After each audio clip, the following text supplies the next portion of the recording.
Hey guys, welcome back to my channel. और जैसा कि आप लोग जानते हैं कि मेरा नाम रिया है और मैं एक मेडिकल स्टूडेंट हूँ। तो इस वीडियो में हम बात करने वाले हैं जनरल पैथोलॉजी के बारे में।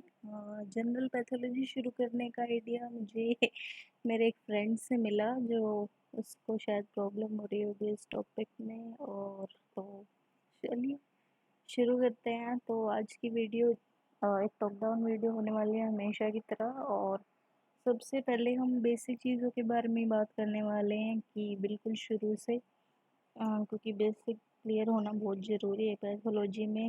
हर जगह जनरल पैथोलॉजी आपको सिस्टम वाइज अप्रोच में भी बहुत ही ज़्यादा हेल्पफुल होने वाली है, क्योंकि जनरल पैथोलॉजी एक नींव है मतलब पैथोलॉजी की। तो ध्यान से सुनिए, और आपके कोई भी सजेशंस हों तो प्लीज़ आप कमेंट सेक्शन में लिखें। तो फर्स्टली हम आज बात करने वाले हैं सेल इंजरी के बारे में। तो सेल इंजरी कब होती है? तो देखिए, सेल नॉर्मल कंडीशन में, नॉर्मल ऑक्सीजन हो या पीएच हो, या इस कंडीशन में सेल की जो नॉर्मली जो सेल वॉल या सेल मेम्ब्रेन इंटैक्ट रहती है, ऑर्गेनेल्स की मेम्ब्रेन भी इंटैक्ट रहती है, चाहे वो न्यूक्लियस हो, ईआर हो या माइटोकॉन्ड्रिया हो, ये सब इंटैक्ट रहते हैं। लेकिन जैसे भी कोई स्टिमुलेटरी फैक्टर आ जाए जो इंजरी कॉज करने वाला हो, कॉजेटिव फैक्टर्स लाइक जैसे कि ऑक्सीजन की कमी हो जाए और हाइपोक्सिया की कंडीशन आ जाए, तो उससे क्या होने लग जाता है कि जैसे कि आप इस इमेज में देख रहे हैं, जो सेल मेम्ब्रेन या सेल वॉल पहले बिल्कुल ही कंटिन्यूस थी, वो डिसकंटिन्यूस होने लग जाती है। और सेलुलर कंटेंट्स की लीकिंग होने की वजह से जो सेल है वो इंजर्ड हो जाता है, और या फिर सेल जो है वो मर भी सकता है, मतलब डेड भी हो सकता है कोई, क्योंकि उसके अंदर कुछ बचेगा ही नहीं, तो उसके फंक्शंस वगैरह तो फिर नहीं हो पाएंगे। तो इस्कीमिया की वजह से या इस्कीमिक स्टेट की वजह से सेल की डेथ भी हो सकती है, या फिर सिर्फ इंजरी से भी वो बच सकता है, या फिर उसके बाद की बातें वो अलग हो जाती है। तो उन अलग बातों के बारे में हम बात करते हैं कि क्या क्या कंडीशन हो सकती है और सेल का क्या क्या फेट हो सकता है। तो ऐसा हो सकता है कि जो फैक्टर है उससे जो सेल है वो मतलब अडेप्ट कर जाए कि भाई ठीक है, ऑक्सीजन की कमी है ना, तो हम अपने कुछ फंक्शन कम कर देंगे या हम अपने कुछ फंक्शन बढ़ा देंगे। तो पहले एडेप्टिव स्ट्रेटजी जो सेल की होती है कि वो क्या करता है कि हाइपरट्रोफिक स्टेट में चला जाता है। जैसे हम हार्ट की बात करते हैं कि हार्ट फेलियर की कंडीशन में वो जो हार्ट की मसल्स है वो काफ़ी हाइपरट्रोफिक स्टेट में चली जाती है, और but ultimately unfortunately heart failure तक भी बात पहुंच सकती है। पर इनिशियली जो सेल्स है वो ट्राई करते हैं कि कार्डियक आउटपुट या जो नॉर्मल है वो मेंटेन रहे, तो हाइपरट्रोफी से काम चलाने की कोशिश करते हैं। वो शुरू शुरू में नहीं हो पाता तो फिर हार्ट फेलियर हो सकता है। तो इसका एग्जांपल बहुत अच्छा यही है कि लेफ्ट वेंट्रिकुलर हाइपरट्रोफी हो जाती है। और या तो फिर ऐसे अडेप्ट करता है कि भाई सेल जो है वो अपना नंबर इंक्रीज करने लग जाता है। ये भी एक अडेप्टिव स्ट्रेटजी होती है उसकी सेल की। या फिर जो है वो क्या करते हैं, या तो नंबर कम भी हो जाता है कभी कभी सेल इंजरी की वजह से। हाँ, तो जैसे कि नोटोकोड जो इनिशियली हम सब लोगों में प्रेजेंट होती है एम्ब्रियोनिक ग्रोथ के टाइम पे, धीरे धीरे वो नोटोकोड आप देखेंगे कि गायब हो जाती है। तो ये तो एक नॉर्मल फिजियोलॉजिकल टाइप है एप्लेजिया का, और डिक्रीज इन नंबर होने का, कि भाई कुछ कंडीशन आए जिसकी वजह से चेंजेस करने पड़े या अडेप्ट होना पड़ा। तो ऐसे इवोल्यूशन की वजह से हमारे अंदर जो नोटोकोड है वो नहीं है।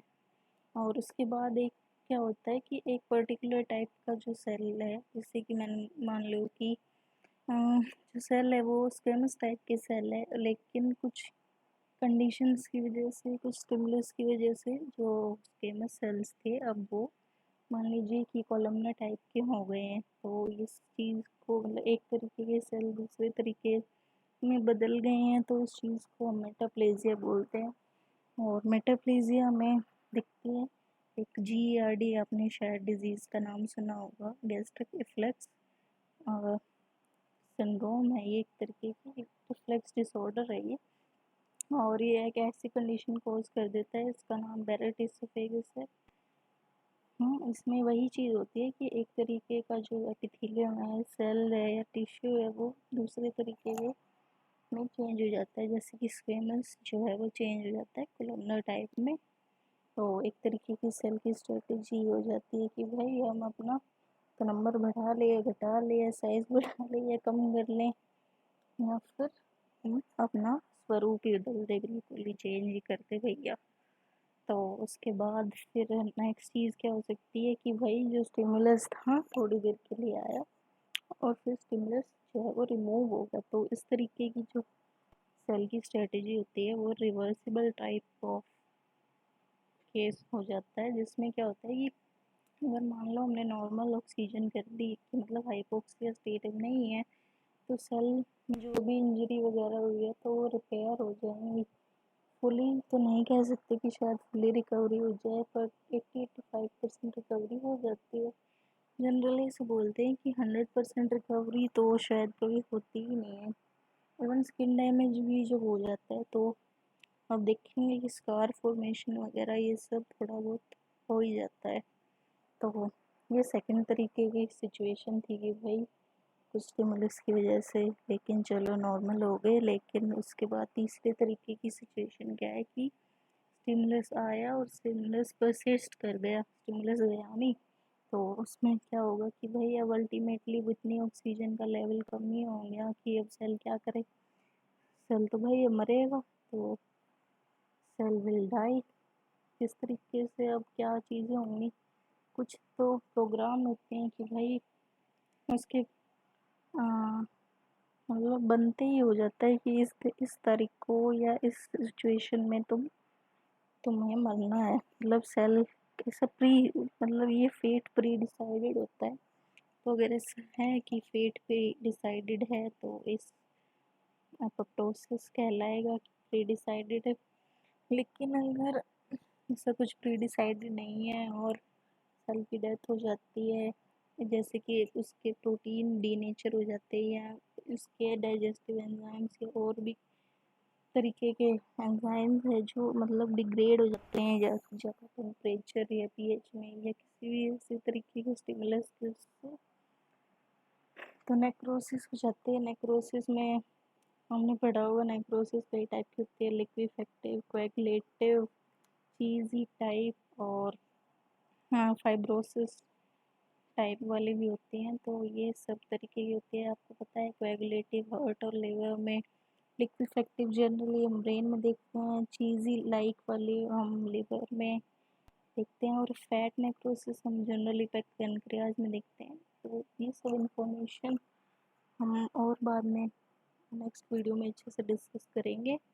होप आपको ये सारी चीज़ें थोड़ी बहुत क्लियर होगी होंगी, और अगर क्लियर हो गई हैं तो प्लीज़ आप इस वीडियो को लाइक करें और शेयर करें औरों के साथ, शायद उनको भी थोड़ा बहुत क्लियर हो जाए। और अगर मैंने कुछ गलती की है या फिर कोई और इम्प्रूवमेंट का कोई आप बता सकें तो प्लीज़ कमेंट सेक्शन में बताएं। और thank you for watching this video. बस यही कहना, बाय।